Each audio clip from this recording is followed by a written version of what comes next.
जाएगा। इसलिए हमारा नुक्ते नजर ये, मगर दुनियावी नुक्ते नजर की बात मैं कर रहा हूं। हमारे मोहल्ले में एक हिंदू की बेटी की शादी के बाद उसने पढ़ाई जारी रखी। शादी के बाद पढ़ाई हमारे यहाँ क्या है, पढ़ाई नौकरी मिलेगी तब शादी होगी, चाहे 50 साल का बूढ़ा हो जाए, चाहे 54 साल का बूढ़ा हो जाए, मगर शादी होगी कब? नौकरी मिलने के बाद। नौकरी में औरतें बूढ़ी हो गई, मर्द बूढ़े हो गए, जिंदगी की लज्जतों से दोनों महरूम हो गए। 18 से 22 साल की शादी, वो शादी है 50 अरब रुपए के मकान खरीदने में, वो मजा नहीं है जो शादी की पहली रात में मजा है। मगर ये मजा उसको मिलेगा जो अपनी जवानी की हिफाजत करेगा, जो जवानी का गलत इस्तेमाल नहीं करेगा। यहाँ ये भी यूज्ड और वो भी यूज्ड, वो दोनों तो बोलेगा ये तो पहले ही खा पी चुके हैं, तो अब आज क्या मजा आएगा। इसलिए अपने आप को अनयूज्ड रखो, जवानी की हिफाजत कर, ताकि शादी की पहली रात को पता चले कि मैंने किसी मर्द का मुंह देखा है, मैंने किसी औरत का मुंह देखा है। फिर तो जिंदगी में वो लज्जतें मिलेंगी कि समझ लो कि उससे बड़ी कोई लज्जत ही जिंदगी में नहीं है। यहां तो साहब सब कुछ तबाह हो बर्बाद हो, जवानी बर्बाद हो गई, आबरू लुट गई, शादी से पहले ही सब कुछ तबाह हो बर्बाद हो गया। अब वो शादी को क्या समझेगा? शादी के दिन रो रहा है, शादी को बोझ समझ रहा है, औरत से नफरत कर रहा है। वो तो वही करेगा जो जानवरों जैसी जिंदगी गुजार चुका हो पहले। टाइम पे शादी, वक्त पे शादी, वक्त पे औलाद, ताकि हम 60 साल के रहे तो 30 साल का मेरा जवान बेटा मेरा पार्टनर हो जाए, ताकि हमको दुनिया छोड़ने का कोई गम मेरे सीने पे नहीं रहे। शादी होगी 50 साल में, बेटा पैदा होगा, अगर बेटा भी पैदा हुआ ये 70 साल का होगा, तब बेटा होगा जाकर के 20 साल का। बेटा से कोई फायदा इसको नहीं मिलेगा। अगर बेटी पैदा हुई तो मरने वाला बुढ़ा 70 साल का रहेगा, बेटी होगी उसकी 20 साल की। अब शादी ना कराने का गम लेके बुढ़ा मर जाएगा। जवानी में शादी कर 18 से 20 साल की उम्र में, ताकि 50 साल 40 साल होते होते तेरी बेटी जवान हो जाए, शादी के लायक हो जाए, फिर तू भाग दौड़ के अपनी जवानी बेटी की शादी अच्छे घर में करा दे। और अगर बेटा हो गया तो फिर तेरा पार्टनर होगा, तू भी कमाएगा 10,000, तेरे बेटे कमाएंगे 10,000। जो काम 2 आदमी मिलके करेगा, 4 आदमी दूसरे, यहां वो आदमी वो अकेला करेगा, जो कि बेटा पार्टनर होके अपने बाप को राहत और सुख पहुंचाने वाला बन जाएगा। शादी वक्त पे होनी चाहिए ताकि शादी की लज्जतें महसूस हों। अब जरा गौर से सुनिए, मैं ये कहना वाला हूं कि उसके यहां शादी हुई, शादी के बाद भी पढ़ाई जारी रखा उसने, उसकी औरतें, कोई कहानी नॉवेल अफसाना नहीं है। अब बिल्कुल करंट 2-4 साल पहले के बाद, जहाँ मेरा मदरसा है उस मदरसे के बाजू में हिंदू का मोहल्ला है, वहाँ उस लड़की की शादी हुई। और हमारे यहाँ लड़की की शादी होने के बाद अब तलावत, दुरूद, नमाज, शादी से पहले तिलावत है, ताकि जब लड़का देखने के लिए आए लड़का वाला तो कहे कि हाँ हाँ मेरी बेटी कुरान भी पढ़ती है। कुरान क्या पढ़ती है? 100 में 99 औरत कुरान सही पढ़ती ही नहीं है। 100 में 99 औरत। किस कदर जहालत है, किस कदर इलिटरेसी है हमारी मोहम्मद सोसाइटी में। और आपकी मस्जिद में जितने मर्द नमाजी हैं, उस मर्द में 100 में 10 को छांट लें, 90 लोग वो हैं जिसको नमाज पढ़ने का तरीका ही नहीं मालूम है, कुरान शरीफ नहीं जानते हैं। वो 80 साल से नमाज पढ़ रहे हैं, 5 हज करके आ गए हैं, 10 उम्रा कर रहे हैं, सुबहान रब्बियल आला कहना नहीं आता उनको, अल्हम्दुलिल्लाह रब्बिल आलमीन कहना नहीं आता है। जैसे वो गुजरात का वो बंदर जो नाचता है नाथ के नाम पे, उसको इज्जत कहना नहीं आता है, उसको जिल्लत कहना नहीं आता, इज्जत जिल्लत करता है। और उसको सारा हिंदुस्तानी हीरो बनाया हुआ है। उसकी जबरदस्त बाइकाट करो सारे हिंदुस्तान में। अगर उसी को बुलाना है तो फिर दूसरे दिन तुम कव्वालों को बुलाओगे, हारमोनियम और तबला वाले को बुलाओगे। इसलिए जो भी मिक्सचर मशीन वाला है, खबरदार कभी उस नाथ खां को मत बुलाओ। बाइकाट, मिक्सचर वाला, मशीन वाला, इको वाला, कभी उसको नहीं बुलाया जाए। सिंपल ढंग से जो नाथ पढ़ता, अभी नाथ पढ़ी इन्होंने, कितनी अच्छी नाथ पढ़ी इन्होंने, माशाअल्लाह सुभान अल्लाह। हमारे हिंदुस्तान का एक बहुत पुराना मशहूर नाथ खां है असद इकबाल। अब वो कहाँ नाचता है, कहाँ साहब वो मशीन रखता है, पैर से ऐसे ऐसे दबाता है, कहाँ दबाता है उसने। अब आज 35-35 साल से नाथ पढ़ रहा है, अच्छी नाथ पढ़ रहा है, आवाज़ वही वैसी है। तो अब कायदे से हाँ वो अच्छी आवाज़ भी सही हो, मगर नाथ खानी जलसे में गालिब नहीं आनी चाहिए, जैसे हमारे बुजुर्गान दीन के ज़माने में होती थी, अल्लामा अरशद साहब के ज़माने में होती थी। एक नाथ खां आया, 5 अशार पढ़ा, बस चलो, बाकी अब दीन सिखा रहे हैं, कुरान हदीस की बातें हो रही।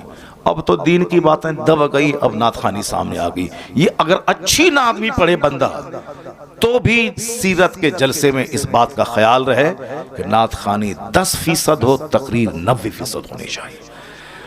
कुरान शरीफ की तिलावत जैसे शुरू में होती है 5-10 मिनट के लिए, मैं कहता हूं कि 10 मिनट नहीं, आधा घंटा कुरान पाक की तिलावत करो और अच्छे कारी से तिलावत करवाओ, ताकि मुसलमान भी सुने तो आंसू बहाएं और गैर मुस्लिम भी सुने तो उनका भी सीना हिल जाए। चूंकि मेरी गुफ्तगू में वो तासीर नहीं है, जो अल्लाह का कलाम आज भी वो असर रखता है कि बंदा कायदे से तिलावत करे तो आंख से आंसू के कतरे बह जाए। वह तक़शइर्रु मिन्हु जुलूदुल लज़ीना यख़शौना रब्बहुम, कुरान कहता है जो अल्लाह से डरते हैं उनके रोंगटे कुरान सुनने के बाद खड़े हो जाते हैं, उनके रोंगटे खड़े हो जाते हैं, उनके चमड़े नर्म पड़ जाते हैं। व इज़ा समिअू मा उनज़िला इला रसूल तरा अयुनहुम तफीदु मिनद्दम, जब वो अल्लाह के कलाम को सुनते हैं तो आंखें आंसू बहाने लगती हैं। अल्लाह का कलाम है ही इस काबिल कि बंदा आंसू बहाए, हंसे नहीं। कुरान हुज़्न के साथ नाजिल हुआ है, इसलिए आका फरमाते हैं जब कुरान पढ़ो तो आंसू बहाओ, रोने जैसी सूरत बनाओ। खुद आका अलैहिस्सलाम अब्दुल्ला इब्ने मसूद जो सहाबी रसूल हैं, उनसे कहा कि तुम कुरान पढ़ो मैं सुनूंगा। उन्होंने कहा सरकार कुरान तो आप पर नाजिल हुआ है, आपसे बेहतर कौन पढ़ सकता है? आका ने कहा कि मैं सुनना चाहता हूं तुझसे। उन्होंने जब कुरान पढ़ना शुरू किया तो हुजूर सुनते रहे, यहाँ तक कि इस आयत पर जब पहुंचे वजीना बिका अला हाउलाए शहीदा, सरकार ने हाथ के इशारे से कहा कि रुक जाओ। अब्दुल्ला इब्ने मसूद जब रुक गए, चूंकि वो मुस्तफ़ा को सुना रहे थे, किस बेखुदी में सुना रहे होंगे, जिस पर कुरान नाजिल हुआ है उनको सहाबी सुना रहा है, किस कदर बेखुदी में सुना रहा होगा कि मैं आका को सुना रहा हूं जो कुरान वाले हैं, जिन पर कुरान नाजिल हुआ है, वो बेखुदी में सुना रहे थे। इधर आका अलैहिस्सलाम ने जब रुकने का इशारा किया, वो जब रुके उसके बाद आंख उठा के देखा तो देखा हुजूर की आंखें आंसू बहा रही हैं। सुभान अल्लाह, सुभान अल्लाह। जिन पर कुरान नाजिल हुआ वो कुरान सुन के रो रहे हैं, इसलिए हुजूर ने कहा जब कुरान पढ़ो तो आंसू बहाओ, आंसू ना निकले तो आंसू बहाने जैसी सूरत बना लो। गम से कुरान नाजिल हुआ है। कुरान का मजाज है जंग साफ कर देना, कुरान का मजाज है घमंड दूर कर देना, कुरान का मजाज है जो सुने तो उसके रोंगटे को खड़ा कर देना। आज हमारे यहाँ कुरान ही नहीं पढ़ा जाता है, कॉमेडी सुनी जाती है, कुरान नहीं सुना जाता है। जहां तहां की बेजान कहानी सुनी जा रही, कुरान नहीं सुना जा रहा। बंगाल में एक और गलत रीत है, जीवनी के नाम पे फालतू बेबुनियाद और गढ़ी हुई रिवायतें बयान की जाती है, और गा गा के गढ़ी हुई रिवायतें। सैयदा फातिमा ज़हरा रज़ियल्लाहु ताला अन्हा की शान में गैर मुहज़्ज़ब जुमले, नबी बोला ए फातिमा, ये सारी बातें जीवनी के नाम पे बोली जा रही है, जीवनी के नाम पे गाया जाता है। 5 बच्चे बैठे हुए, ये गा रहा, जीवनी बयान कर रहा है। उलमाए कराम से हदीस सुना जाए, उलमाए कराम से कुरान सुने जाए, झूठी जीवनी बयान नहीं की जाए, कुरान पाक के पढ़ने का रिवाज दिया जाए। घर में कोई औरत हाथ में काम में हाथ नहीं लगाएगी जब तक कि वह कुरान पाक की तिलावत ना कर ले। कोई झाड़ू नहीं लगाएगी जब तक कि वह दुरूद ना पढ़ ले। जिन अय्याम में उन पर नमाज फर्ज नहीं है, जब माहवारी के दिनों में, उन दिनों में भी आदत बना दे कि वह वजू करके मुसल्ले पे बैठ के 100 बार कलमा शरीफ 100 बार दुरूद पढ़ ले, ताकि दूसरों को उनकी कमजोरी का पता भी नहीं चले और नमाज पढ़ने की आदत भी लगी रहे, ताकि नमाज 5 वक्त पढ़कर वजू करना, मुसल्ले पे बैठने की आदत लगी रहे। वरना वह पाक होंगी, 1 दिन पहले वो नहाएंगी, 2 दिन के बाद नमाज शुरू करेंगे, 5 दिन के बाद फिर अगला महीना का खून आ जाएगा, बस सुस्ती करेंगी। इसलिए बुजुर्गों ने कहा है उसे नापाक हालत में नमाज नहीं पढ़ना है, लेकिन वह दुरूद तो पढ़ सकती है, वजू करके मुसल्ले पे बैठ जाए ताकि नमाज के टाइम की आदत लगी रहे। वह दुरूद पढ़े काम शुरू करने से पहले, मुसलमान मर्द तिलावत करे काम शुरू करने से पहले। तिलावत 5 मिनट जल्दी से खत्म कीजिए, बाकी वो नाचेगा और 1 घंटा 1.5 घंटा 2 घंटे तक। नाते पाक को नाच नहीं बोला जाता है, नाते पाक को मुजरा नहीं बोला जाता है। जो तुम्हारा स्टाइल, जो तुम्हारा ढंग है, उस ढंग की मजम्मत की जाती है, नात की नहीं। जो नात दिल से पढ़े तो बंदा वली बन जाएगा, जो दिल से मुस्तफ़ा से इश्क करे तो वो वली बन जाएगा। दिल से जो करे, जबान से हम आपके बगैर नहीं जिएंगे, नमाज फजर जोहर असर सब गायब है, वो तो सारी जिंदगी पढ़ता रहेगा नात, विलायत की क्या बरकतों को महसूस ही नहीं कर सकता है। वो आशिक रसूल वो होगा जो मुस्तफ़ा की मोहब्बत में मुस्तफ़ा की पैरवी करता है। आशिक रसूल तो गर्दन कटाने को तैयार रहता है, गर्दन कट जो नमाज फजर के लिए ना उठ पाया वो गर्दन क्या कटा पाएगा। बस सिर्फ 2 पैसा कमाने के लिए ये सारे नाम लिए जाते हैं। आला हजरत के सामने एक शख्स आया, कहा हुजूर मैंने नात लिखी है। उस नात के अशार में जब देखा, मैं आपके लिए तड़प रहा हूँ हुजूर, आपकी जुदाई में बेचैन हूँ। आला हजरत ने क्या कहा, जो कुछ आपने लिखा है वो अगर आपके दिल में है तो आप वली हैं। जो आप लिखे हैं कि हम हुजूर की याद में तड़प रहे हैं, हिज्र में बेचैन हैं, अगर वाकई आप बेचैन हैं आप वली हैं, वली। ये कौन बोल रहा? कुतुबुल इरशाद। ये कौन कह रहे हैं? नाइब गौसे आजम। ये कौन कह रहे हैं? शेखुल इस्लाम वल मुस्लिमीन। हम लोगों की बात तो कमजोर है, शेखुल इस्लाम वल मुस्लिमीन की बातें हैं। क्या कह रहे हैं? अगर ये बात आप दिल की कैफियत है तो आप वली हैं, आप, जाहिर सी बात है। और अगर नहीं, सिर्फ अल्फाज की बाजीगिरी है, अल्फाज और जुमले का जोर है, तो आप झूठे हैं। अगर वो बात आपके दिल में है नहीं कि मैं तड़प रहा हूं, और अल्फाज में लिख रहे हैं कि मैं तड़प रहा हूं, तो आप झूठ बोल रहे हैं, और झूठ में कोई असर नहीं, कोई तासीर नहीं, कोई बरकत नहीं। आला हजरत ने कलाम उनके हाथ में दे दिया। अब आप बताएं कि ये है। और आजकल ये कहते हैं नात पढ़ने को मुजरा कह दिया आपने, नात को गवैया, नात पढ़ने वाले को गवैया कह दिया। नात पढ़ने वाले को गवैया नहीं बोला जाता है, जो फिल्मी स्टाइल में नाते पाक की तौहीन करे उसको गवैया बोला जाता है, उसकी तौहीन की जाती है। वरना नात आप कायदे से पढ़ें और आंसू निकले तो बंदा आपका पांव चूम लेगा कि आशिक रसूल है। पहले लोग पढ़ते थे, 5 वक्त की नमाजें पढ़ते थे, तिलावत करते थे, फिर नबी की नात बावजू मुहज्जब होकर पढ़ते थे, सारा मजमा रोता रहता था, सरकार की मोहब्बत दिल में पैदा होती थी। एक तो तुम नात पढ़ता है बेवजू, नात पढ़ता है बेनमाजी, और उसके बाद ढठाई के साथ फिल्मी स्टाइल में नात पढ़ता है, फिल्म के गाने के तर्ज पे नात पढ़ता है, और फिर आलिम दीन की तौहीन और अपमान करता है। जिस आलिम के पांव की धूल के बराबर नहीं है ये बेनमाजी और जाहिल नात खां, ये उलमा की तौहीन करते हैं। उनको पीछे बैठा के आगे बैठ कर वो उनकी तरफ पीट करके नात पढ़ते हैं, जबकि मालूम है कि 18 साल का आलिम जवान, 80 साल का बूढ़ा कोई हो तो उस पर लाजिम है कि आलिम से आगे नहीं, आलिम से पीछे चले।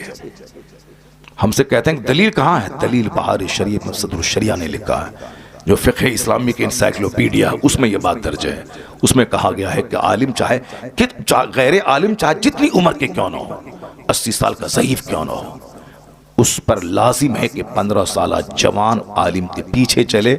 यह उम्र का एहतराम नहीं बल्कि इल्म दीन का एहतराम है। यह इल्म दीन का एहतराम, उनके सीने में कुरान और हदीस का इल्म है।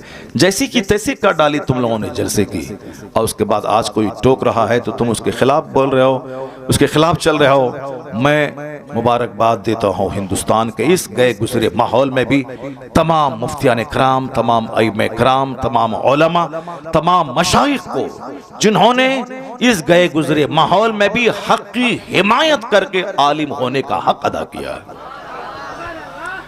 मैं नहीं समझता था कि आज इस तरह के हक की हिमायत करने वाले गांव देहात से लेकर बड़े बड़े शहर तक, हमें अफ्रीका से फ़ोन आ रहे हैं, मक्का शरीफ से फ़ोन आ रहा है, दुबई से फ़ोन आ रहे हैं कि हज़रत आपने, आपको मुबारकबाद दी, आपने जुर्रत तो की, आपने हिम्मत तो की, आपने बोला तो सही।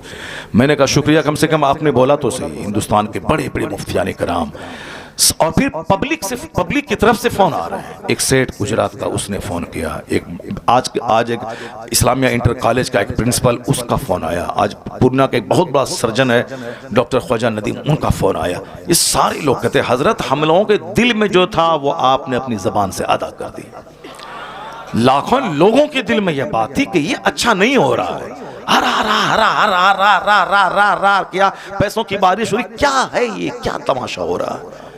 इसलिए आज अगर मेरे बोल देने से अगर सारे नात खां अदब से नात पढ़ने लगे तो समझ लें कि अल्लाह का करोड़ों शुक्र और एहसान है कि कम से कम कोई एक बंदा गाली गलोच सुनने के बाद हक तो बोला जिसका असर झलकने लगा है।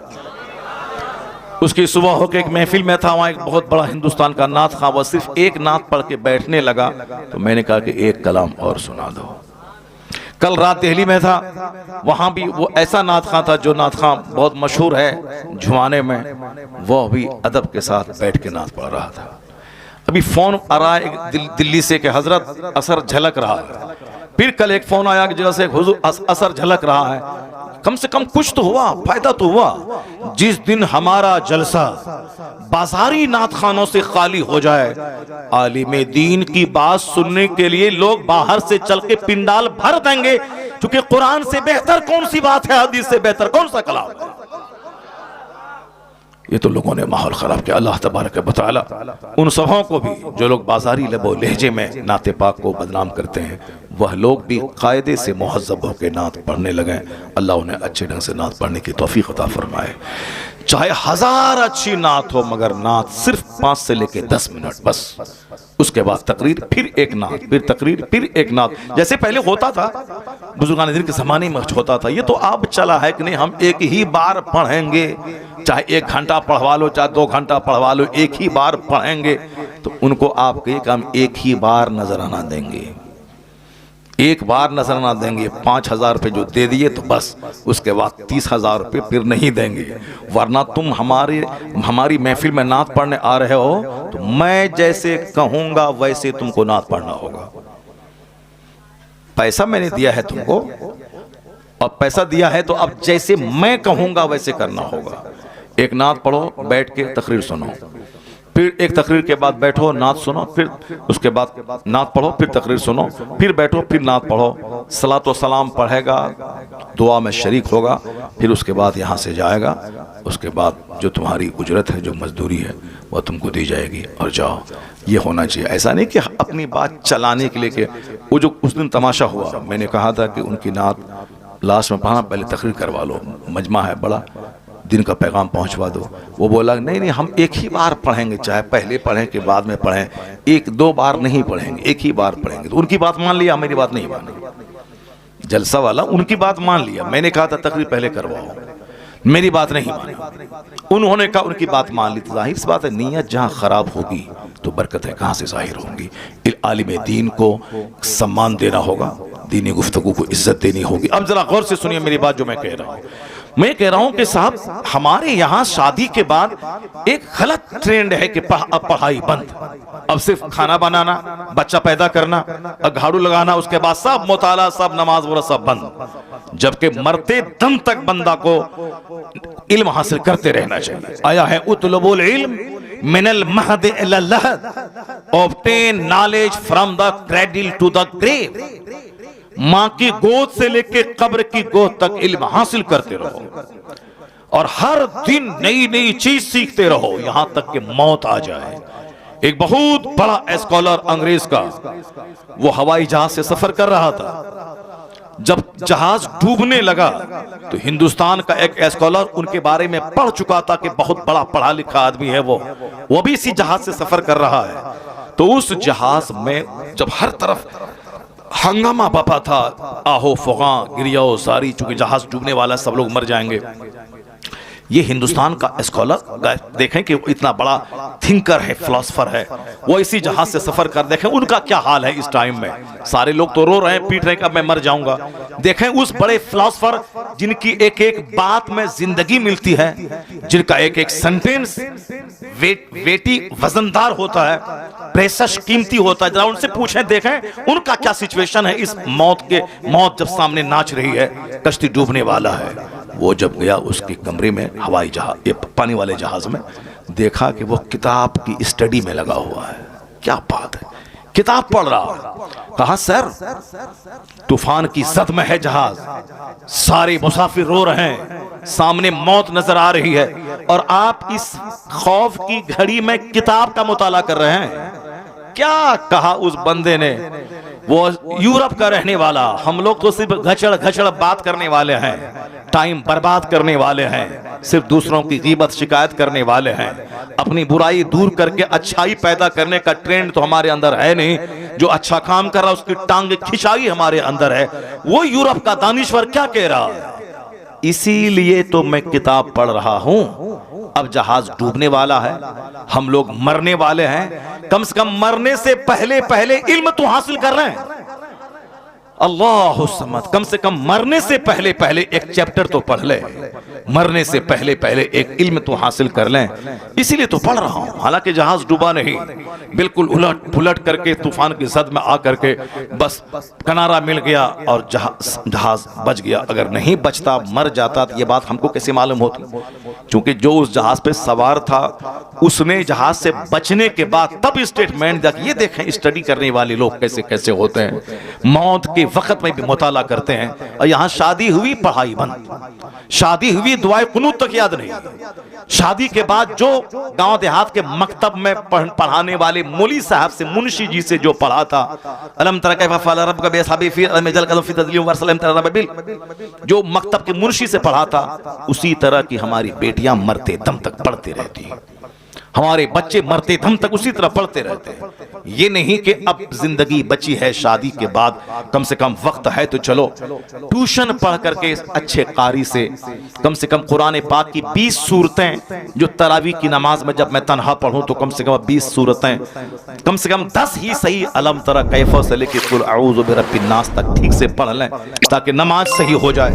उसको तरावी में भी पढ़ लें डबल करके, और पांचों नमाजें उसी 10 सूरतों से पढ़ें। कम से कम इतना तो कर लेना चाहिए। नहीं, बूढ़े हो गए, कुरान पाक कायदे से पढ़ नहीं पा रहे हैं।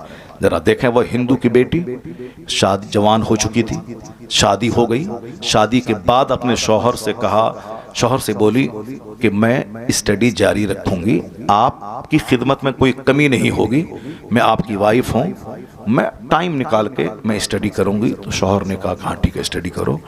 इस कदर डीपली पढ़ाई करी कि पूरा हिंदुस्तान अखबार में आया था, सारा मेरा शहर खुशी मना रहा था।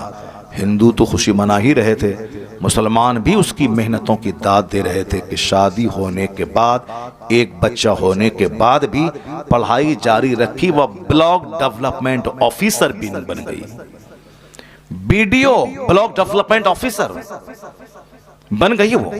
और हमारी बेटी अलम तरा कैफ़ा भी नहीं पढ़ पाई, दुरूद ताज भी नहीं पढ़ पाई, दुरूद इब्राहिमी भी कायदे से याद नहीं है। अगर दुरूद इब्राहिमी पढ़ो तो कोई बच्चा नहीं पढ़ पाएगा, वह भूलेगा, सर खुजलाएगा। अल्लाहुम्मा सल्ली अला मोहम्मद पर कहीं बारकता बोलेगा, कहीं वो कुछ बोलेगा, कायदे से नहीं पढ़ पाता है, वो पढ़ ही नहीं पाता है, चूंकि मजाज ही नहीं, बस खाना पीना मर जाना है। हदीस में आया है, उस बंदे पे नहुसत तारी है, उस पे लानत है। कौन? जो दिन गधे की तरह गुजारता हो और रात मुर्दार की तरह गुजारता हो। गधे की तरफ मतलब धोबी के घर से कपड़ा ढोना घाट तक, घाट से धोबी के घर तक, गधे की तरह साफ ईंट ढोना, चक्की पीसना। वो गधा जो मेहनतें करता, उसको मालूम नहीं कि मेरी पीठ पर किताब है कि लकड़ियां है। वो गधे की तरह मेहनत करना, रात मुर्दार की तरह सो जाना। जो दिन भर खेत खलियान, दुकान, मार्केट, बाजार, ये सामान, वो सामान, ये ऑर्डर, वो ऑर्डर, वो सप्लाई, यानी कभी ख्याल तक ना आया कि मुझे अगर कल मर गया तो मेरे पास क्या होगा। न जमीन रहेगी, न मकान, न पैसे जो मैंने कमाया, न फिक्स डिपॉजिट, कुछ नहीं रहेगा मरने के बाद। जहां खरबों साल रहना है, बेगिनती साल रहना है, जहां का एक दिन 50,000 साल के बराबर है आखिरत का, वहां मेरा क्या बनेगा। अक्लमंद वो है जो फैक्ट्री भी चलाएगा, जन्नत जाने की तैयारी भी करेगा, फजर भी पढ़ेगा, 8 घंटे काम करेगा, फिर टाइम निकाल के जोहर पढ़ेगा, जोहर पढ़ेगा, फिर 4 घंटे काम करेगा, फिर असर पढ़ेगा, फिर 2 घंटा काम करेगा, फिर मगरिब पढ़ेगा। वो जानेगा कि 24 घंटे में 8 घंटे तो मैं सो गया, 12 घंटे तो मैं काम किया, कम से कम 2 घंटे तो निकाल लूं, ताकि अगर कल मर गया, कंपनी मेरे पास नहीं रहेगी मगर सजदा तो मेरे पास रहेगा। बस थोड़ी सी सोच अच्छी कर ले, दुनिया में भी वह दूसरों के सामने भिखारी नहीं रहेगा। जो दुनिया में नहीं पढ़ाई करेगा वह दूसरों के सामने हाथ फैलाएगा, जो पढ़ाई नहीं करेगा, नौकरी नहीं करेगा, वह दूसरों के सामने भीख मांगेगा, जो कायदे से मेहनत करके खेती बाड़ी नहीं करेगा वह दूसरों के सामने भीख मांगेगा, वह मजदूरी करेगा, पंजाब दिल्ली में जाकर रेड़ी चलाए, ठेली चलाएगा। आज बेशुमार लाखों बच्चे मुसलमानों के, बिहार और बंगाल के, जो दिल्ली और पंजाब में जाकर रेड़ी और ठेला चला रहे हैं, ये वही बच्चे हैं कि अगर उनका मजदूर बाप अगर मजदूरी करके अपने बच्चों को पढ़ा दिया होता तो उनका बेटा हीरो साइकिल में रेडी नहीं चलाता, उनका बेटा कम से कम टीचर बन के 1 लाख रुपए महीना कमाता। वो अपने घर और समाज वालों की इज्जत में इजाफा करता। लेकिन बाप भी इतना जाहिल कि वो भी मजदूरी करता रहा और 5 साल 6 साल के बच्चों से भी मजदूरी करवाता रहा।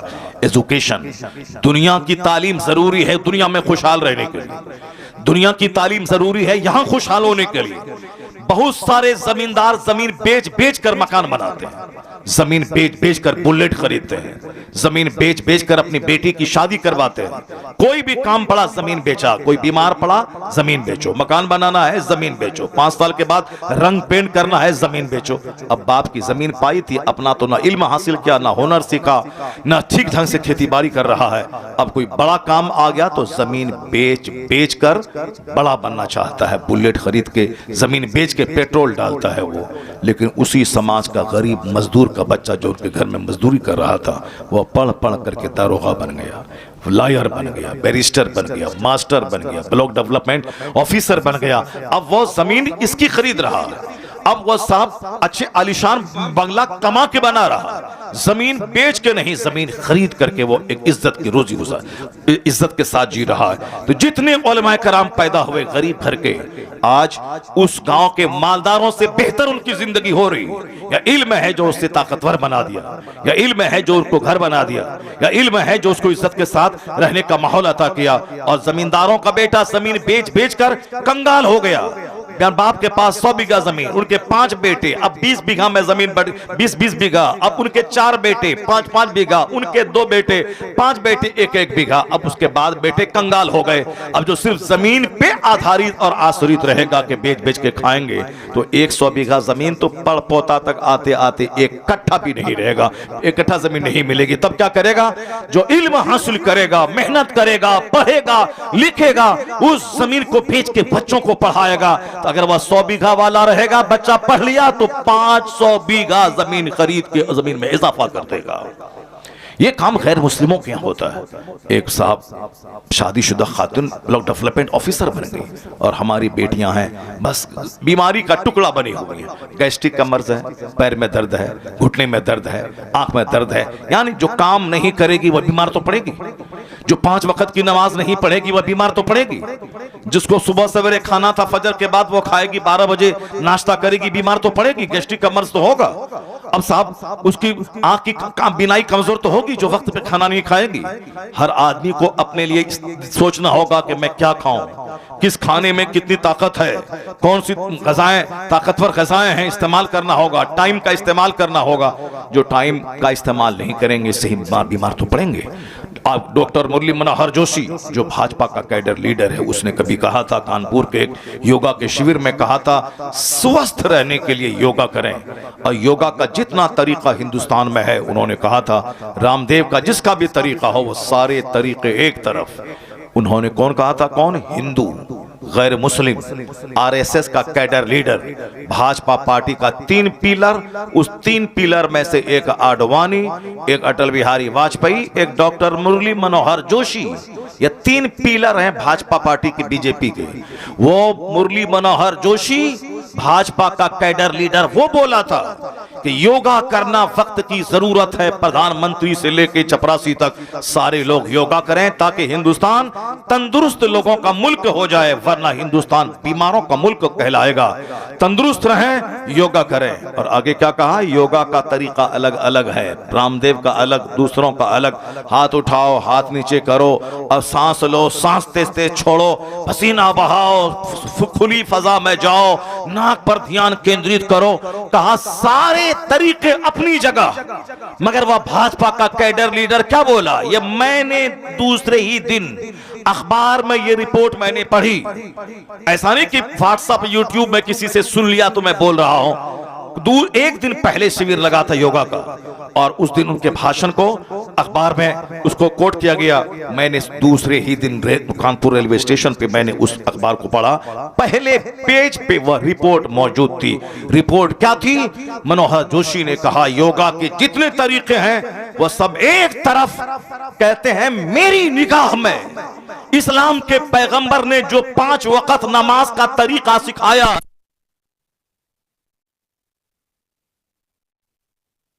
एक बार जोर से बोलें, अस्सलातु वस्सलामु अलैका या रसूल अल्लाह व अला आलिका व अस्हाबिका या नूर अल्लाह। गौर से सुने जो बात मैं आपसे कह रहा हूं। भाजपा का कैडर लीडर क्या बोला? योगा के जितने तरीके हैं एक तरफ, मगर जब मैं नमाज को देखता हूं तो मुझे कहना पड़ता है कि नमाज से बढ़कर कोई योगा नहीं है। और स्टेटमेंट उसका था कि इस्लाम के पैगंबर से बढ़कर कोई तबीब नहीं है, कोई डॉक्टर नहीं है। सबसे महान डॉक्टर पैगंबर आज़म कहते हैं नमाज। बंदा खड़ा रहता है, फिर झुकता है, फिर खड़ा होता है, फिर सजदे के लिए जाता है, बैठ जाता है, फिर जाता है, फिर बंदा खड़ा होता है। खड़ा जब होता है तो ध्यान सजदे की जगह पे केंद्रित करता है। जब झुकता है रुकू में तो ध्यान आंखें पांव पर केंद्रित रहती है। जब बैठता है तो गोद में ध्यान केंद्रित रहता है। कहते हैं सजदे में आंख नाक पर ध्यान केंद्रित लोग करते हैं। वो कहते हैं सलाम के टाइम में कांधे पर। ये कंसंट्रेशन, ये ध्यान केंद्रित करना, सारी दुनिया से कट जाना, अपने मालिक की तरफ ध्यान लगाना। वो कहते हैं कि ये जो नमाज का स्टाइल है, खड़ा होने के बाद सीधे कोई चले जाए सजदे में तो कोई फिजिकल डिस्टरबेंस हो सकता है, जिस्मानी खराबी कोई हो सकती है, लेकिन सीधे खड़े होने के बाद सजदे में नहीं जाना। स्टैंडिंग के बाद आधा सजदा रुकू में जाना है, फिर खड़ा होना है, तब उसके बाद सजदे में जाना है। वो कहते हैं ये स्टाइल ऑफ प्रेयर, ये नमाज का जो ढंग है, इतना साइंटिफिक, इतना लाजवाब है सेहतमंद रहने के एतबार से। वो कहते हैं न नमाज का जवाब है, न नमाज देने वाले मोहम्मद अरबी का जवाब है।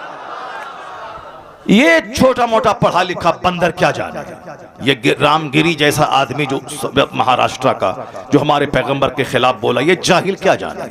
ये जाहिल डॉक्टर मुरली मनोहर जोशी के पांव की धूल के बराबर नहीं है। मगर इन्होंने क्या जबरदस्त इन्होंने स्टेटमेंट दिया है। ये डासना का मंदिर का वो पीला कपड़ा पहन के, 2-4 माला पहन के, अपनी डकैती और अपनी बुराई पे पर्दा डालने के लिए महंत और पंडित बनने का ढोंग रचाने वाला अति नरसिंहानंद, ये क्या जाने मुस्तफा कौन है। बदतमीज ने जो गुस्ताखी की है, दिल तो चाहता है कि उसकी जबान नोच लूं। हमारे पैगंबर के खिलाफ इतना गलत स्टेटमेंट, गलत टिप्पणी उसने किया है। वो आदमी भी डॉक्टर मनोहर जोशी के पांव की धूल के बराबर नहीं है। डॉक्टर मनोहर जोशी, भले ही उस पार्टी से हम इत्तेफाक नहीं रखते हैं, वह भाजपा का लीडर था, अलग बात है, लेकिन वो इतना पढ़ा लिखा आदमी था। वो doctor, PhD degree holder, Hindustan के एजुकेशन मिनिस्टर साहब, वो इतना बड़ा पढ़ा लिखा आदमी, उसने इसी पीरियड में उन्होंने क्या कहा कि नमाज इतना जबरदस्त योगा है, और जो नमाज दिया है इस्लाम के पैगंबर ने, उससे महान तो कोई हो नहीं सकता है।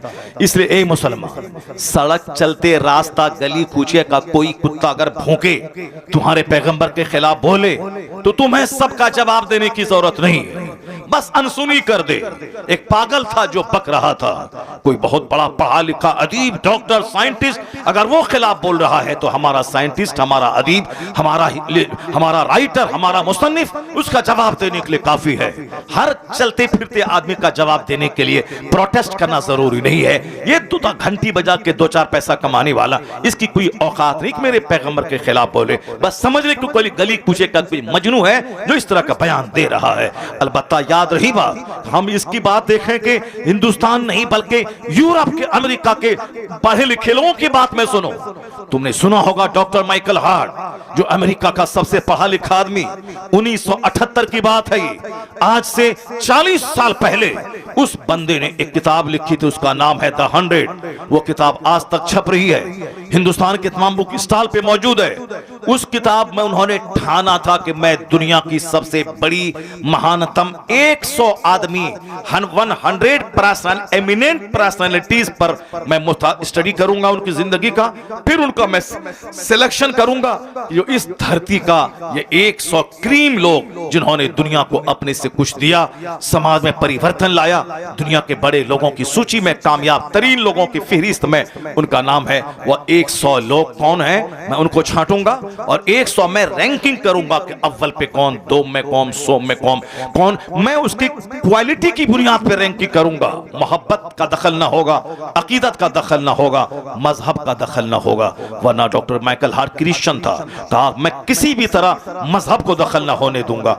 वो अपने पैगंबर से जीसस क्राइस्ट अपने हिसाब से मोहब्बत करता है, लेकिन वो कहा मोहब्बत एक्सेजरेशन, गुलू, मुबालगा को जगह नहीं दूंगा। फैक्ट, रियलिटी और सच्चाई की बुनियाद पर मैं रैंकिंग करूंगा। उन्होंने जब 100 आदमी का नाम छांटा, दुनिया की इतिहास को आंख की पुतलियों में समेट लिया, संसार की हिस्ट्री को आंख की पुतलियों में समेट लिया। अपने हम तो मालदा की हिस्ट्री नहीं जान सकते, बंगाल की हिस्ट्री तो बहुत दूर की बात, बंगाल की हिस्ट्री नहीं समझ सकते, हिंदुस्तान की इतिहास तो बहुत बड़ी बात, हिंदुस्तान की हिस्ट्री तो बहुत दूर की बात, बहुत बड़ी बात है। वर्ल्ड हिस्ट्री को हम कैसे समझ सके। लेकिन जो किताब का रसिया है, जो मुताले का शौकीन है, जो आदमी किसी काम को ठान लेता है तो वह करता है। डॉक्टर माइकल हार्ट पढ़ा लिखा आदमी ठान लिया, पूरे वर्ल्ड हिस्ट्री को खंगाल दिया उसने। दुनिया के सबसे बड़े बड़े लोगों की सूची तैयार की, जिस सूची में नाम था गौतम बुद्ध का, महावीर का, गांधी का, चर्चिल का, वो जॉर्ज डॉक्टर वाशिंगटन का, इब्राहिम लिंकन का, माओ सेतुंग का, मसोलिनी का, हिटलर का। वह मुसलमान नहीं था, क्रिश्चियन था। अपने हिसाब से दुनिया के महान लोगों की सूची तैयार की, जिसने सबसे ज्यादा दुनिया पे इन्फ्लुएंस, असर डाला हो, जिसके फॉलोवर की तादाद सबसे ज्यादा हो, जिनके रेगुलेशंस और जिनके मैसेज में इतना दम हो कि सदियां गुजर जाने के बाद भी उनके फॉलोवर की तादाद न घटी हो, जिसने दुनिया का रुख बदल दिया हो, लोगों की सोच बदल दिया हो, सबसे ज्यादा जिसने लोगों के हृदय, लोगों के ब्रेन, लोगों के माइंड, लोगों के हार्ट को प्रभावित किया हो, इतनी वो जबरदस्त पर्सनालिटी कौन है। वो उस काम को ठाना तो करके दिखलाया। 100 आदमी को छांटा। सारे लोग कह रहे थे कि यह तो क्रिश्चियन है, मुमकिन है कि जनाब ईसा का नाम अव्वल नंबर पे देगा। कोई कहता था कि ये साहब न्यूटन है या साइंटिस्ट है, न्यूटन का नाम अव्वल नंबर पे देगा। कोई कहता था ये अमेरिका का रहने वाला है, इब्राहिम लिंकन का नाम पहले नंबर पे देगा। चूंकि डॉक्टर माइकल हार्ट खुद साइंटिस्ट था, खुद बहुत बड़ा एडवोकेट था, बहुत बड़ा पढ़ा लिखा आदमी था, लोग अपने अपने हिसाब से राय का इजहार कर रहे थे कि ऐसा होगा वैसा होगा। लेकिन जब किताब छप के प्रेस से बाहर आई, द 100 नामी किताब, उस किताब का नाम ही है द 100, 100, सब लैंग्वेज, सब इन एवरी लैंग्वेजेस, तमाम जबानों में उसका तर्जमा हो चुका है। आज भी वो किताब बुक स्टॉल पे मिलती है। द 100 नामी किताब जब प्रेस से छप के बाहर आई, दुनिया के सारे लोग दंग रह गए कि कामयाब तरीन लोगों की सूची में पहला नाम न न्यूटन का था, न जीसस क्राइस्ट का था, न इब्राहिम लिंकन का था। पहला नाम मोहम्मद अरबी अलैहिस्सलाम का था। पहला नाम।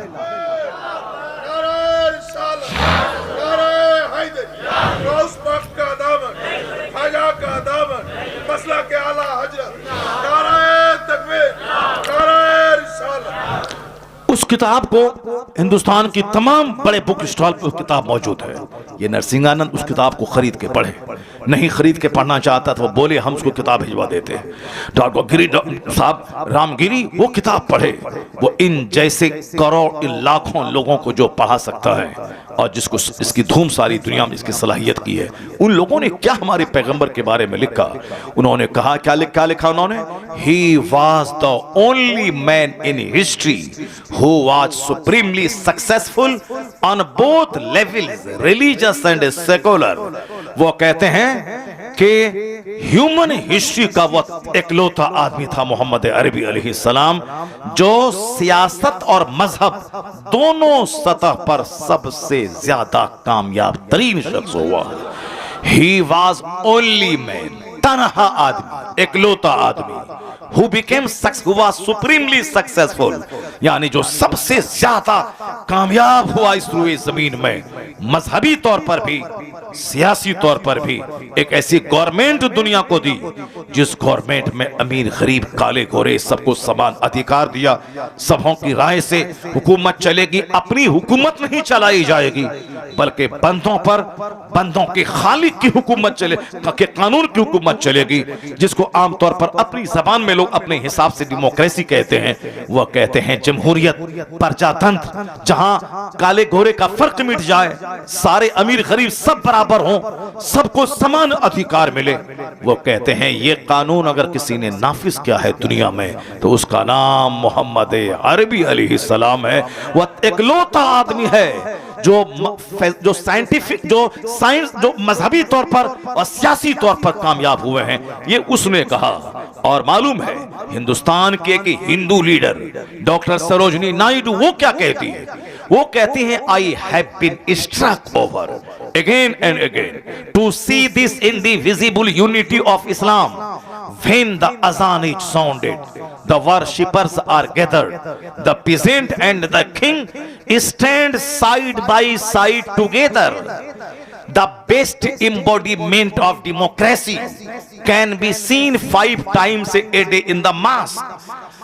क्या बात कह के रख दिया उसने। वह हिंदू है, बहुत पढ़ी लिखी खातून है, वो बहुत बड़ी शायरा और बहुत बड़ी पॉलिटिकल लीडर, जो भी जान पॉलिटिक्स से ताल्लुक रखता है वो सब उनका नाम जानते हैं, डॉक्टर सरोजनी नायडू।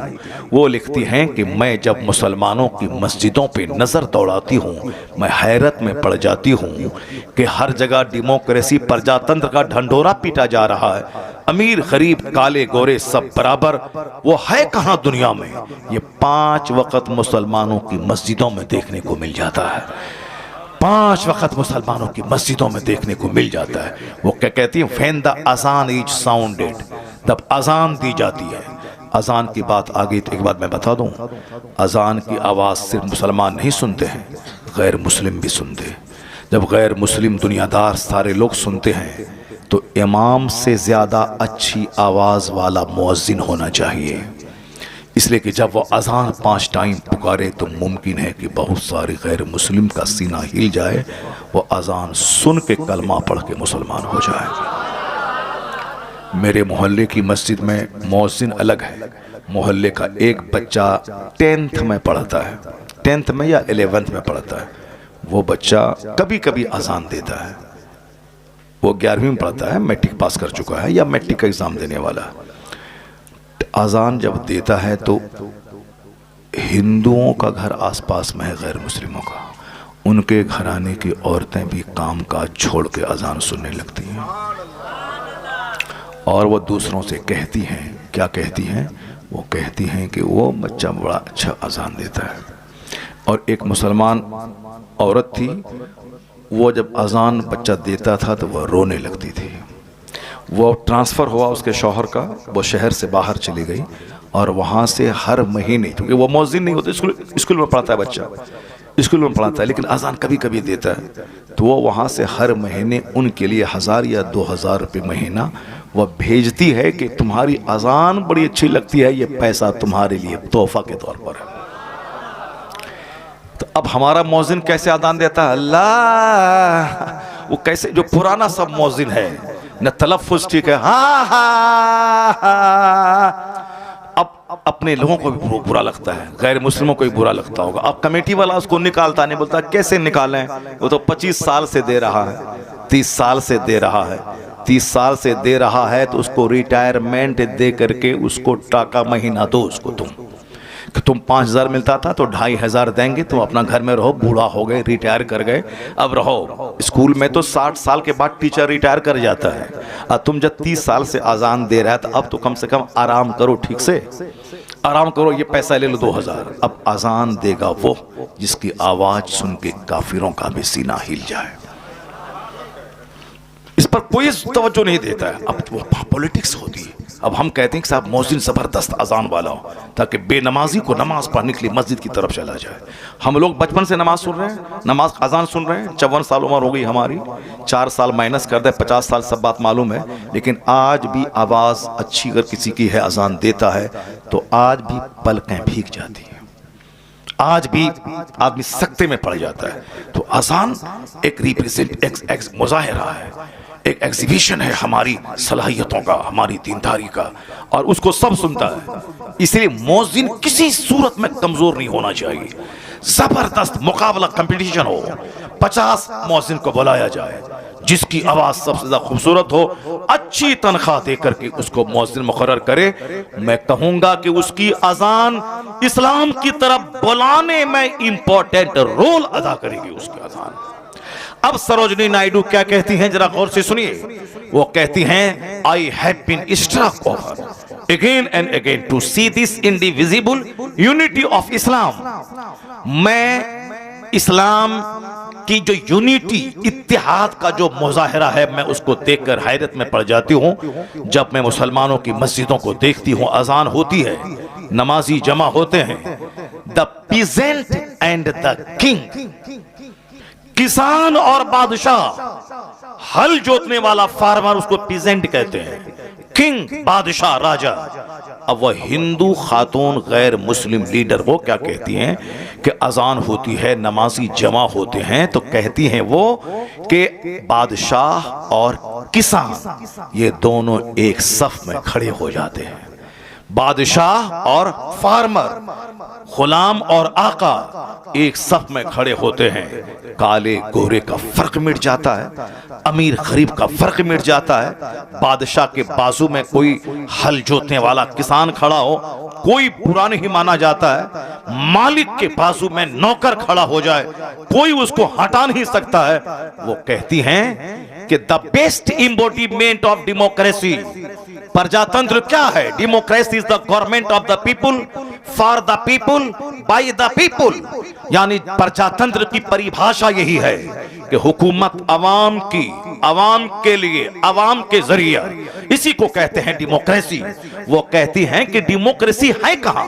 कहीं गोरों का शासन है, कहीं ब्राह्मणों का शासन है, जो उनके कहने का सेंस था। हिंदुस्तान में भले ही डेमोक्रेसी है, लेकिन आजादी के बाद से लेकर पूरे 75 साल तक में सत्ता किसके हाथ में है सबको मालूम है। अफ्रीका में, अमेरिका गोरों का मुल्क है, कहने की बात है कि व्हाइट एंड ब्लैक सेम है, डेमोक्रेसी है, लेकिन सत्ता किसके हाथ में है वो सारी दुनिया जानती है। सरोजनी नायडू कहती हैं कि सच्ची डेमोक्रेसी, ट्रू डेमोक्रेसी है कहां? ये मुसलमानों की मस्जिद में 5 वक्त देखने को मिल जाता है। 5 टाइम जब अजान होती है, नमाजी जमा होते हैं, किसान और बादशाह एक साथ मिलके खड़े होते हैं और दे प्रोक्लेम, वो ऐलान करते हैं क्या? न कोई बाप बड़ा है, न कोई दादा बड़ा, न कोई गोरा बड़ा है, न कोई काला बड़ा, न कोई शहरी बड़ा है, न देहाती बड़ा, न कोई अरबी बड़ा है, न कोई अजमी बड़ा। वो क्या कहते हैं? सारे लोग खड़े होकर अल्लाह अकबर, अल्लाह इज द ग्रेटेस्ट, अल्लाह ही सबसे बड़ा है, अल्लाह ही सबसे बड़ा है, अल्लाह ही सबसे बड़ा है। और आगे चलकर यह डासना मंदिर का महंत सुने गौर से क्या कहती हैं सरोजनी नायडू। यह नसाब रामगिरी जैसा खबीस वो सुने।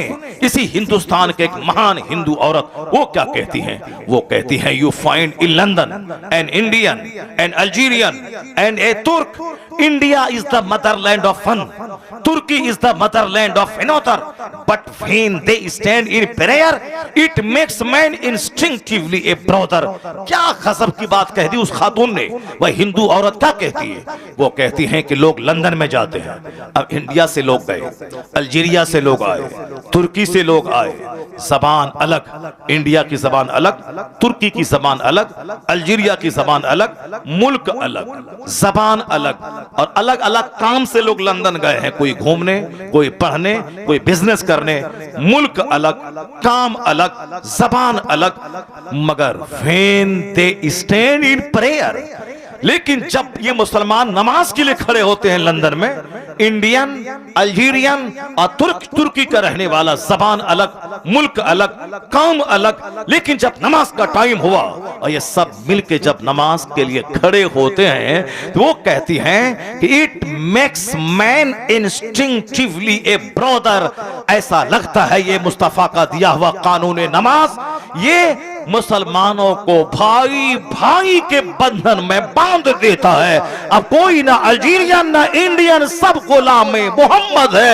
एक सब में खड़े हो गए महमूद अयाज, न कोई बंदा रहा न कोई बंदा नवाज। हे कौम मुस्लिम, अल्लाह का शुक्र है कि तुमको बरहमन घर में अल्लाह ने नहीं पैदा किया। अल्लाह का शुक्र है कि तुम अमेरिका के यहूदी घर में नहीं पैदा हुए। अल्लाह का शुक्र है कि तुम किसी इसराइल के यहूदी घर में नहीं पैदा हुए। शुक्र है मालिक मौला का कि मुसलमान घर में हमको पैदा किया। वरना तुम में से कोई बंदा बता दे कि इतना महान मजहब इस्लाम के लिए तुमने स्टडी की है, तुमने मुताला किया है, तुमने 10 साल खाक छानी है, 1000 लोगों से तुमने मुलाकात की है, सबसे तुमने डिबेट किया है, पंडित से, किसी रिब्बी से, किसी पोप से तुमने बहस किया है, मुबाहसा किया है, तब जाके कहा नहीं इस्लाम सबसे ग्रेट है, मैं इस्लाम स्वीकार करता हूं। नहीं नहीं, तुम इसीलिए मुसलमान हो कि मुसलमान घर में पैदा हुए हो, मुसलमान घर में पैदा हो। जब इतनी बड़ी दौलत अल्लाह ने दे दी तो दुनिया के लिए क्यों पागल हो रहे हो? तुम चाहते हो कि अमेरिका का खरबपति अपनी सारी फैक्ट्री तुमको दे दे और तुम अपना ईमान बेच करके उनके घर के बुत को तू सजदा करने लगो।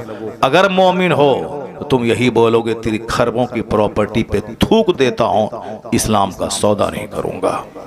जब इतनी बड़ी दौलत अल्लाह ने आपको दे दी है तो फिर दुनिया के लिए क्यों रोते हो? दुनिया के लिए क्यों भागते हो?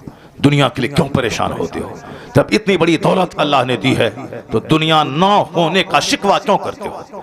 इतनी बड़ी दौलत अल्लाह ने दी कि तुझको मुसलमान बनाया, और इस फितना फसाद के वक़्त में एक तरफ कोई सहाबा को गाली देता है, कोई अहले बैत की तौहीन करता है, कोई मुस्तफ़ा के इल्म गैब की तौहीन करता है। अलग अलग राय सबकी हो गई, अलग अलग ख्याल हो गया।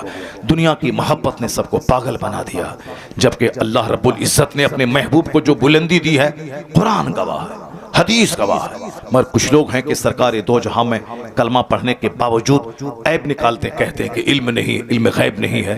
इल्म गैब है भी तो जानवर चौपाए की तरह माशाअल्लाह 1000 बार माशाअल्लाह कैसी कैसी बातें करते हैं। कुछ लोग कहते हैं नबी को मैं मानता हूँ, सहाबी को मानता हूँ, अमीर मुआविया रज़ी अल्लाह तआला अन्हु को नहीं मानता हूँ।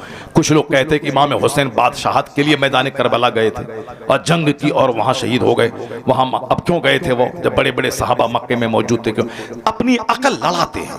कुछ लोग सहाबा की मोहब्बत में अहले बैत के गुस्ताख हो गए, कुछ लोग अहले बैत की मोहब्बत में सहाबा की गुस्ताख हो गए। कुछ लोग बचे तो आगे जाके इमाम आजम की तौहीन करके गुस्ताख हो गए, कुछ लोग बचे तो आगे जाके गौसे आजम की तौहीन करके गुस्ताख हो गए, कुछ लोग बचे तो गरीब नवाज की शान घटाने लगे।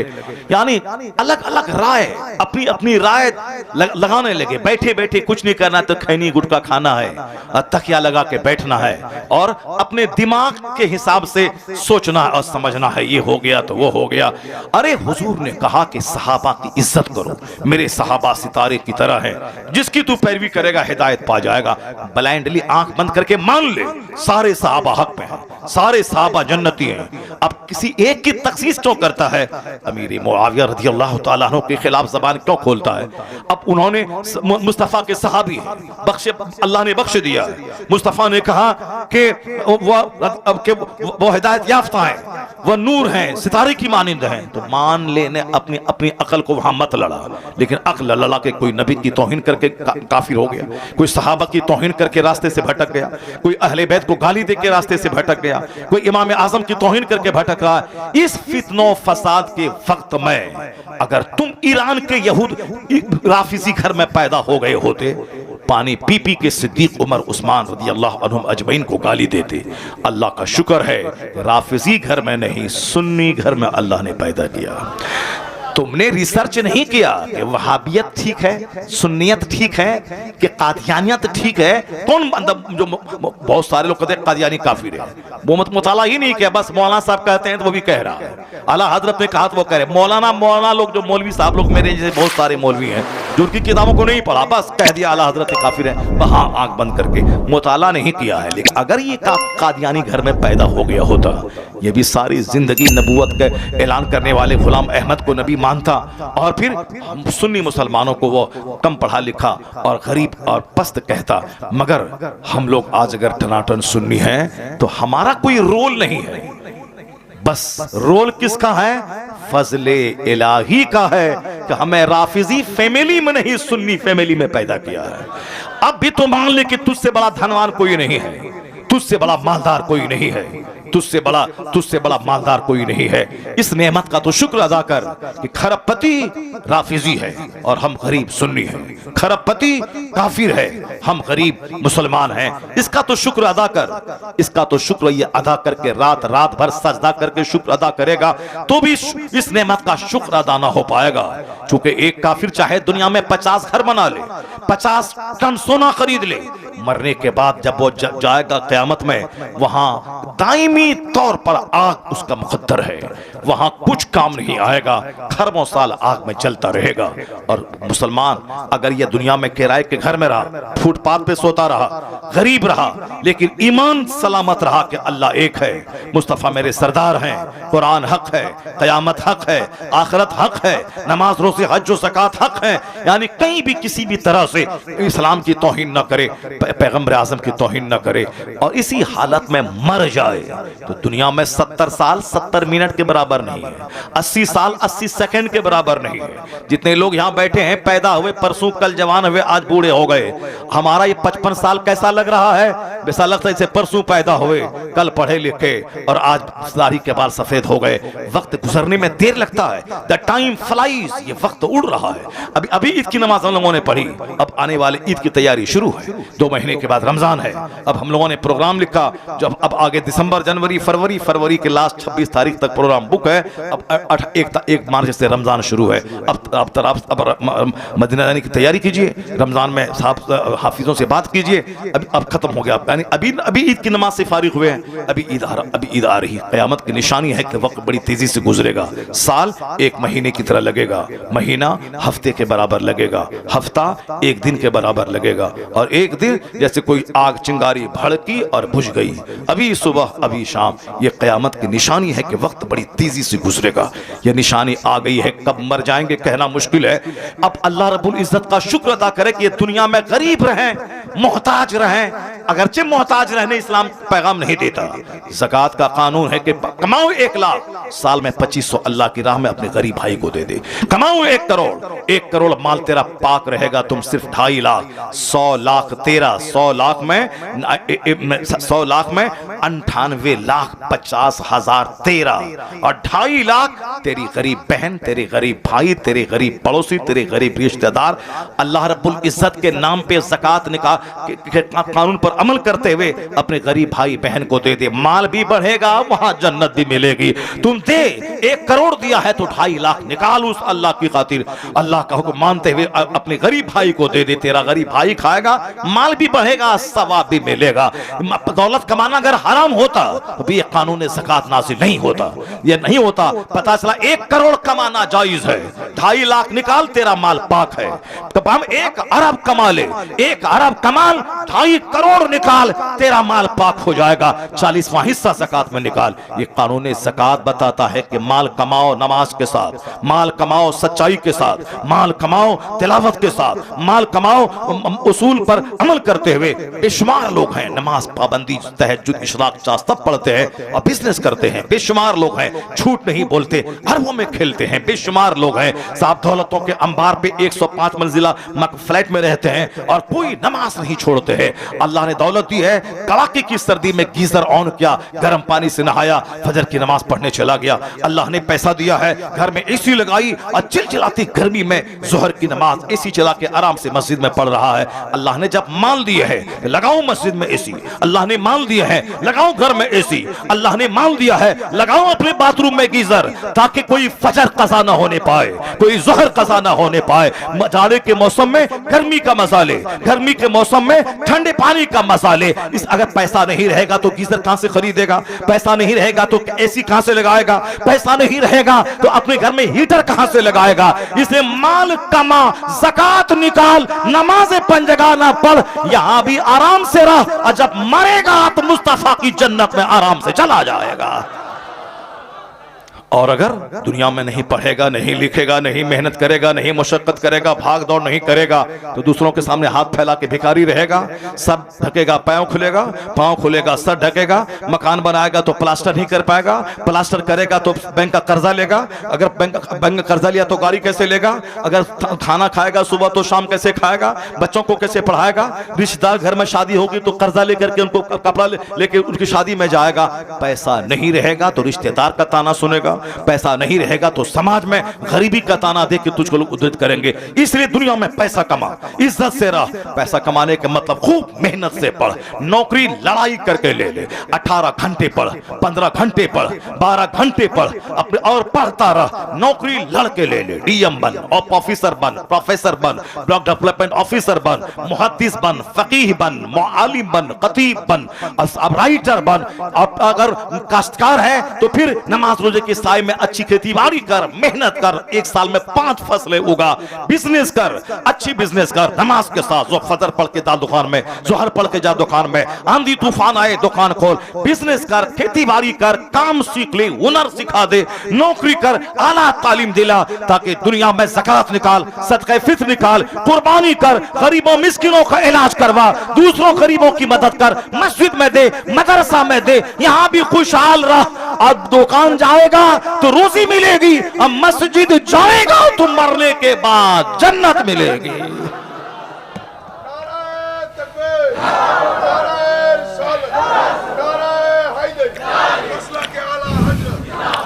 जो सिर्फ पैसा कमाया, नमाज नहीं पढ़ा, रोजा नहीं रखा, तो फिर दुनिया ही में 70-80 साल सुख कर लेगा और मरने के बाद खरबों साल आग में जलने के लिए चला जाएगा। और जो सिर्फ नमाज पढ़ेगा, रोजा रखेगा, ज़कात देगा, सूखी रोटी खाएगा, ईमान बचा के मर जाएगा।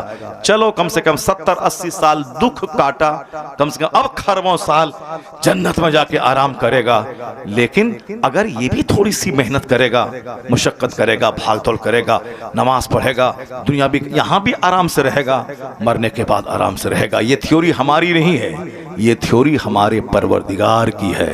वो क्या थ्योरी है? रब्बना आतीना फिद दुनिया हसना व फिल आखिरति हसना व क़िना अज़ाबन नार। अब दुआ कर, अल्लाह ने सिखाया है बंदों से कि तुम दुआ करो कि ए मेरे रब, दुनिया में भी भलाई अता फरमा, आखिरत में भी भलाई अता फरमा, और जहन्नम की आग से हमें बचा दे। इसलिए इस्लाम नहीं कहता तू फकीर बन जा, मोहताज बन जा, मुफलिस बन जा, भिखारी बन जा।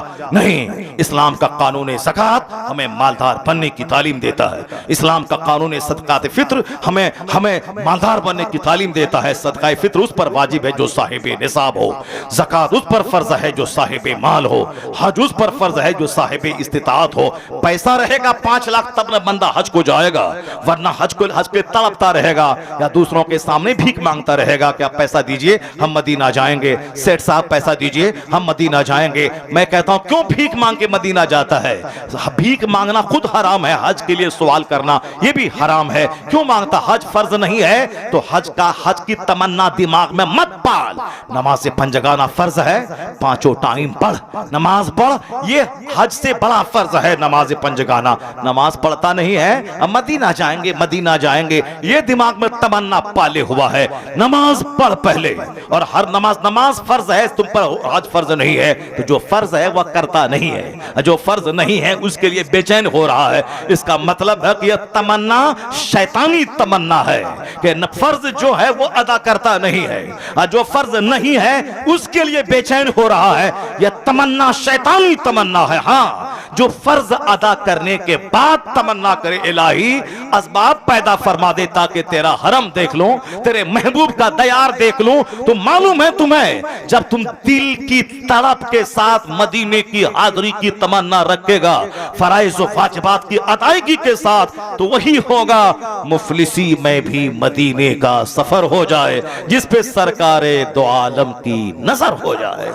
जब नजर होगी मुस्तफा की वहां से इंतजाम होगा जहां से बंदा सोच नहीं पाएगा। और यहां बोलता है कि हम नात पढ़ते हैं, हमको नजर ना दीजिए, आपका पैसा मदीना में खर्चा करेंगे। ला हौल वला कुव्वता इल्ला बिल्लाह। क्या मांगता है यार, हज के लिए सवाल करना जब दुरुस्त नहीं है तो बोलता है कि पैसा दीजिए, आपका पैसा मदीने में खर्चा करेंगे। इस कदर गिर गए, ऐसे ज़मीर फरोशी वाला काम करने लगे। क्यों ऐसा करता है? मदीना जाना जाओ, ये बोलो कि अगर अल्लाह दुआ कीजिए कि मैं मदीना चला जाऊं, और मदीना चला गया तो हम आपके लिए दुआ करेंगे। ये कहना चाहिए कि न कि बोलता टाका दीजिए, आपका टाका मदीना में खर्चा करेंगे। जब सवाल करना ही हराम है तो क्यों सवाल कर, आप टाका दीजिए, आपका टाका हम मदीने में खर्चा करें। यानी गुनाह करते करते आदमी ठेठ और दिलेर हो जाता है। हजरत मैंने आज ही एक कौल पढ़ा, एक बहुत बड़े बुजुर्ग का कौल आज मैंने पढ़ा है कि जो आदमी फराइज का, सुन्नतों का तर्क करने वाला होता है, अरे चलो ये सुन्नत है छोड़ देते हैं, फर्ज अदा कर लेते हैं। जो सुन्नतों को छोड़ने का आदी होता है वो धीरे धीरे फर्ज भी छोड़ने लगता है, और जो फर्ज छोड़ता है वह धीरे धीरे शरीयत को हकीर समझने लगता है। नहीं, नमाज रोज़ा पढ़ना कोई ज़रूरी नहीं है। और जो शरीयत को हकीर समझता है वह धीरे धीरे कुफ्र की तरफ चला जाता है, धीरे धीरे कुफ्र की तरफ चला जाता है। जो नवाफिल का, सुन्नतों का एहतमाम करता है वह फ़र्ज का एहतमाम कितना ज़्यादा करेगा। और जो फ़र्ज़ पर अमल करेगा, नमाज रोज़े हज व ज़कात पे, वह शरीयत को किस कदर अहमियत समझेगा। और जो इस्लाम में डूब के मोहब्बत करेगा वह कुफ्र की तरफ जाने में ऐसा ही समझेगा जैसे वह आग की तरफ बढ़ रहा हो। ये इस्लाम का मज़ा वो चख लेता है। उस चखने की एक सिफत यह है कि जिस तरह कोई ऐसा कुफ्र की तरफ जाने को ऐसा समझे जैसे वह आग में जा रहा हो, आग में जा रहा हो, समझ ले कि वह ज़ाक़ा तो अमल ईमान, वो ईमान का मज़ा चख लिया। जो मुसलमान होने के बाद कुफ्र की तरफ जाने को ऐसा समझता हो जैसे कोई बंदा आग में जा रहा हो। अल्लाह ने दौलत दी है, आप हज करें पहले, उसके बाद दूसरा काम अल्लाह ने माल दिया है, माल का अल्लाह की राह में खूब खर्च करें। अल्लाह इस्लाम का कानून लाजवाब है, कानून ज़कात, कानून हज, कानून रोज़ा, सब लाजवाब है इस्लाम का कानून। और जिसके पास नहीं है पैसा वो ज्यादा हाथ पैर मार के गुनाह ना करे। नहीं, मेरे को अल्लाह ने गरीब बनाया है तो हम क्या करेंगे, नमाज भी नहीं पढ़ेंगे। अगर ऐसा हुआ तो दुनिया में भी जानवर की जिंदगी गुजारेगा। वो पैसे पैसे को तरसता रहा, मरने के बाद आग में गया। दोनों जहान की रुसवाई उसके हिस्से में आई। और सुन, जिस तरह मालदार कुर्बानी करता है, ज़कात देता है, हज करता है और उम्रा करता है, मस्जिदों में लाख 2 लाख देता है, अगर तेरे पास पैसा नहीं है तो सुन ले कि तू मालदार से ज्यादा धनवान है, खुशनसीब है। क्यों? तुझ पर ज़कात फर्ज नहीं है, ज़कात का हिसाब नहीं है, तुझ पर हज फर्ज नहीं है, हज का हिसाब नहीं है। यह मालदार को हिसाब देना होगा कि तुझ पर हज फर्ज हुआ था 25 साल पहले, अब 25 साल के बाद तुमने हज क्यों किया, यह सवाल उसको करना होगा। वो मालदार हिसाब देगा कि तुम्हारे पास माल 1 करोड़ तुम पर ज़कात फर्ज थी तो तुमने 1 लाख ही निकाला, क्यों? तुम्हारा गरीब भाई बीमार था, तुम उसको नहीं दिया। यह हिसाब मालदार को देना है। तुमने कुर्बानी मरियल जानवर की क्यों की, यह हिसाब मालदार को दे रहा है। तुमने अपने गरीब भाई का इलाज क्यों नहीं करवाया, यह हिसाब मालदार को दे रहा है। मालदार को ज़कात का, खैरात का, सदकात का, हज में ताखीर करने का, अपनी गरीब बहन को ना देने का, यह सारा हिसाब के लिए रोक लिया जाएगा। जिसके पास माल ही नहीं है उस पर ना उस पर हज फर्ज है, ना ज़कात फर्ज है, ना सदक़े फित्र वाजिब है, ना कुर्बानी वाजिब है, ना गरीबों को देना वाजिब है। अब ये तो फ्री आजाद है, फ्री फ्रॉम ऑल ड्यूटीज। ये तमाम बड़े बड़े ड्यूटी से आजाद है। इसलिए हदीस में आया है कि मेरी उम्मत के फुकरा, मेरी उम्मत के फुकरा, मेरी उम्मत के वो मालदार लोग जो जन्नत जाएंगे उनको हिसाब के लिए रोक लिया जाएगा। और मेरी उम्मत के फुकरा अमीरों के मुकाबले में 500 साल पहले जन्नत चले जाएंगे। अल्लाह उस्मत, धन्य है मुसलमानों का वो गरीब जो नमाज पढ़ता है, जो गुनाहों से बचता है, ज़िना से, शराब से, सूद से, जुआ से बचता है। हज फर्ज नहीं है, कोई प्रॉब्लम नहीं। ज़कात फर्ज नहीं है, कोई प्रॉब्लम नहीं। सदक़े फित्र वाजिब नहीं है, कोई प्रॉब्लम नहीं। कुर्बानी वाजिब नहीं है, कोई प्रॉब्लम नहीं। मगर नमाज मरते दम तक फर्ज है। नहीं खड़ा हो सकता हो तो बैठ के, बैठ ना सकता हो तो लेट के ना पढ़ सकता हो तो आंख के इशारे से, मरते दम तक नमाज माफ नहीं है। नमाज पढ़ने में पैसा नहीं लगता है। नमाज पढ़ने में हज की तरह 40 दिन जो सफर में खर्च होते वो नहीं होता है। बस फजर में 10 मिनट, जोहर में 15 मिनट, असर में 10 मिनट, मगरिब में 15 मिनट, इशा में 20 मिनट, बस यही टाइम पेट के